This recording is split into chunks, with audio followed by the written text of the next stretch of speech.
आज मोना देरी से सोकर उठी। ऑफिस से छुट्टी जो ले रखी थी, हल्की सी ठंड थी इसलिए आज मोना बालकनी की धूप में बैठी थी। बालकनी में बैठे बैठे वह फिर आदि की यादों में खो गई। कैसे वह घंटों इसी बालकनी में आदि के कंधे पर सर रखे बातें करती रहती थी, और आदि उसे तो बस मेरे घुंघराले बाल मिल जाए, घंटों मेरे बालों में अपनी उंगलियां घुमाए, मुझे यह एहसास दिलाता रहता कि मैं हमेशा तुम्हारे साथ हूं।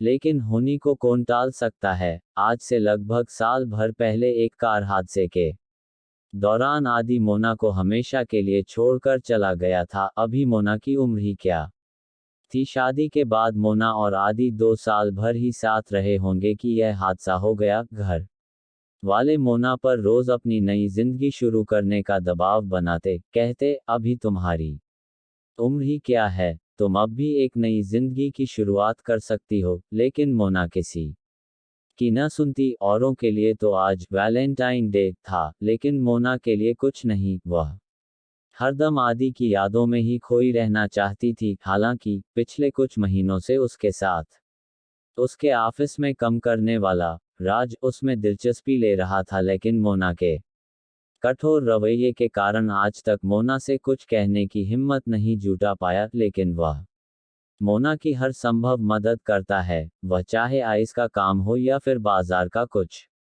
काम। आज तक उसने मोना की हर पल सहायता की है, और शायद इसीलिए मोना का स्वभाव भी अब राज के लिए बदलने लगा था। अब मोना ऑफिस जाते हुए अपने पहनावे पर भी ध्यान देने लगी थी। जाते जाते अब वह एक बार आईने में खुद को जरूर देख लेती, बस यही सोचते सोचते वह बालकनी की धूप में बैठी थी। ओफो, मैं भी क्या सोचने लगी।